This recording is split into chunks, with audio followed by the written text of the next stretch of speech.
은혜의 동산.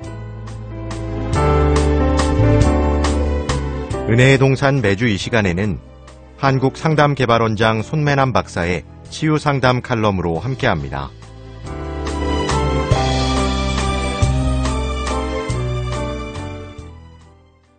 안녕하세요. 오늘의 성격장애는요, 인정사정 없이 행동해도 병이다. 이거 좀 무섭습니다.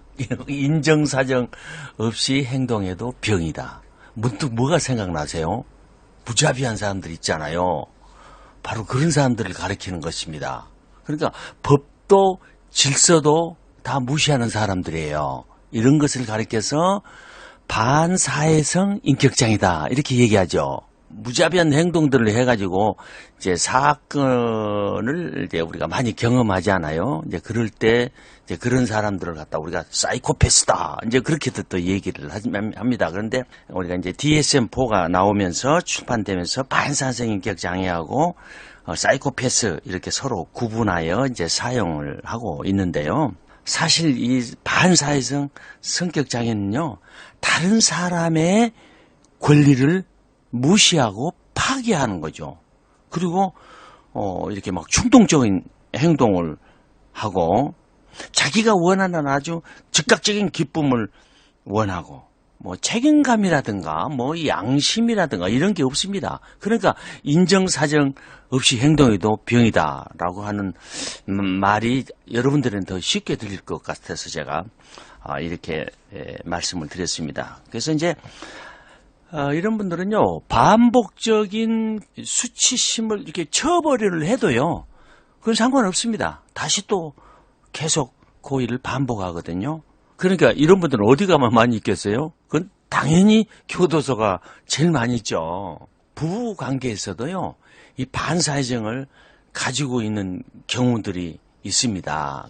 우리 주위에 여러분들 또 얼마든지 많이 볼 수가 있어요. 이제 그래서 제가 주위에 어떤 분들을 갖다가 이미 사람을 무자비하게 행동을 해서 법적 조치를 당한 사람들은 이미 교도소 가겠지만은 그렇지 않는 사람들, 우리 주위에서 법망을 피해가면서 살아간 사람들이 있는데 바로 이제 그런 사람들을 우리가 여러분들이 꼭 알아야만이 우리가 건강한 삶을 살아갈 수가 있다는 것입니다. 그런데 우리가 이제 어렸을 때 품행장애에 걸렸던 아이들이 이제 성장을 해가지고 이제 18세가 됐을 때 우리가 반사회적 인격장애도 이제 진단을 내려집니다만은 이 품행장애, 어렸을 때 집을 나가고 막 물건을 때려 부시고 또 동물을 막 학대하고 이런 행위를 지닌 사람들을 이제 품행장애라고 그러는데요. 이런 것을 지냈던 사람들은 15세 이전에도 진단을 내릴 수가 있습니다. 이 반사회적 인격장애 한해서. 그래서 어렸을 때 반사회적 인격장애자도 진단을 내릴 수는 있지만은 품행장애 아이들에게서 다 100%가 이렇게 반사회적 인격장애, 성격장애로 가는 것은 아닙니다. 대체적으로 품행장애 아이들의 3분의 1 정도가 반사회적 성격장애로 이제 간다고 하는 것입니다. 그런데 우리가 이 사람들이 행동한 걸 보면요, 반사회적 성격장애 행동을 보면요, 사회 규범이라든가 어떤 법이라든가 어떤 양심이라든가 이게 없습니다. 그래가지고 계속 법에 어긋나는 일을 계속 하는 거예요. 여러분, 법에 어긋난 일이라는 게 뭐겠어요? 사람을 물론 때리는 거, 부시는 거, 뭐 그런 것도 있죠. 예를 들면은 기억하기가 싫습니다만 그런 사람들 머릿속에 딱 떠올리면은 빨리 기억하죠. 뭐 유영철이, 뭐 신창원이, 옛날에 군대 가면요 고재봉이라는 사람도 있었어요. 그분은 마지막 사형장에 이슬로 사라지기 전에 예수를 믿어서 이제 구원을 받았다고 하는 얘기가 있습니다. 그리고 여러분 또 이제 지존파, 이건 뭐 또 막가파 이런 사람들 있잖아요. 이런 사람들을 이제 우리가 반사회성 인격장애다 이렇게 생각하면은 이 무시무시한 사람들, 무자비한 사람들만 생각하게 되는데, 무자비한 사람들은 이 언론이나 교도소에 가서 이제 찾아보게 되는데, 일반적으로 여러분들이 그 사회 규범을 밥 먹듯이 어기는 사람, 그 어떤 사람이 있겠어요?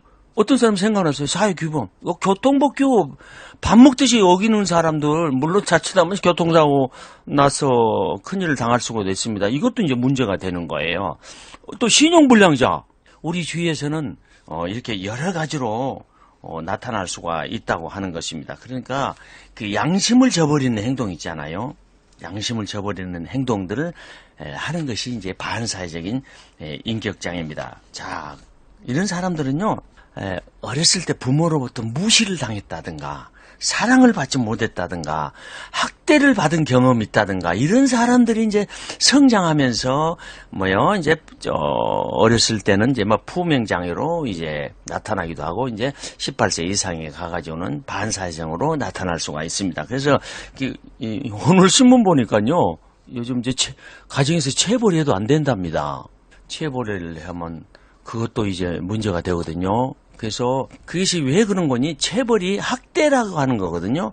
무분별한 학대 때문에 아이들이 상처를 입어가지고 나중에 큰 일을 당하게 되는 거예요. 그리고 학대라는 것을, 이런 것을 합리화시켜가지고 부모가 아이를 학대함으로써 이제 문제가 심각하잖아요. 이제 그래서 이제는 함부로 그 처벌을, 엄마도 부모도 이제는 처벌을 해서는 안 된다고 이제 하는 것들을 우리가 기사를 지금 보게 되는데요.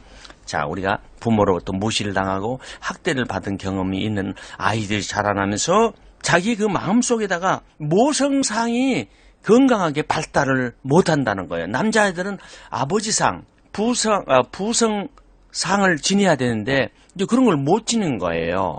그러니까 건강한 자아가 발달이 안 되는 거죠. 그래서 이런 사람들은 그래서 이제 어떤 무자비한 행동을 해도 양심의 가책을 느끼지 않고 이제 살아가는 사람들입니다. 자, 제가 지금 범법적인 얘기 하다가 지금 옆으로 얘기가 돌아갔는데요. 그 범법적인 얘기가 꼭 신용불량자, 교통법규 그런 것뿐만 아니에요. 우리가 얼마든지 우리 주위에는 많아요. 사기친 사람들. 교회 안에서요. 저는 이제 상담을 하니까 많은 사례들을 보이잖아요. 그래서 이제 우리가 이제 성격 장애를 이제 모르면 이제 이런 것에 대해서 관심이 없습니다. 병든 사람한테 의원이 있을 때가 있는 거거든요. 그러니까 병든 사람한테 의원이 있을 때가 없지 건강한 사람에는 의원이 필요가 없습니다. 여러분 이 방송을 들어도요. 집안에 누가 이런 거다 무슨 관련이 있다 할 때는 이 방송이 호감을 갈 수가 있지만요. 건강한 사람에게는요, 이 말이 아무 필요가 없습니다. 제가 무슨 얘기 하나 할까요? 저희 학교에요, 상담 심리를 배운다고 해가지고 어떤 목사님 부부가 오셨어요.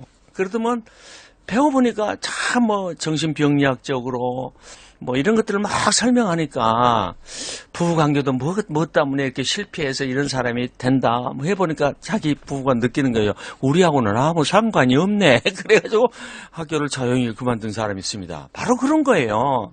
이런 것을 옆 주위에서 내가 공감해서 느끼는 사람하고 전혀 공감해서 느끼지 못한 것은 차이가 그렇게 있는 겁니다. 그래도 상담이라든가 치유라든가 이런 프로그램을 듣는 사람들은 그래도 그 성격적으로 사람을 공감하고 이해하고 남을 돌봐주려는 이런 마음이 있기 때문에 이 방송을 청취하거든요. 그런데 자기는 건강하기 때문에 이거 아무 쓸모가 없다.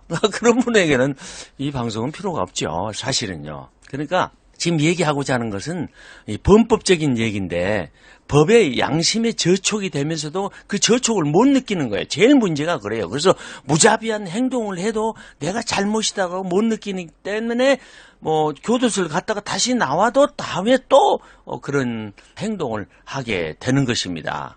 그래서 거짓말을 밥 먹듯이 하는 사람들. 어떤 분은 또 교회에서 너무 목사님한테 충성을 다해서 안수 집사까지 다 줬는데 나중에요.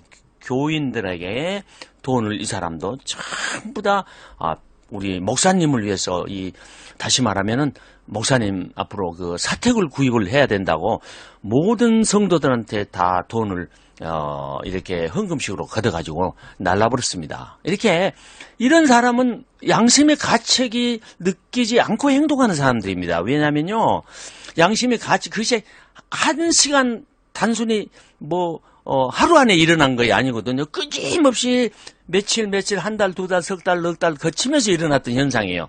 양심의 가책이 얼마나 다른 사람들은 있겠습니까? 그러나 이 양심의 가책을 못 느끼고 이게 살아가는 사람입니다. 사실 이게 반사회적 성격 장애 또 다음 시간에도 또 여러분들 한 번 더 해야 되겠습니다. 아직 기초만 지금 하고 있거든요. 그래서 다음 시간에 여러분 다시 한번 뵙겠습니다. 여러분 감사합니다. 좋은 하루가 되시기를 바랍니다.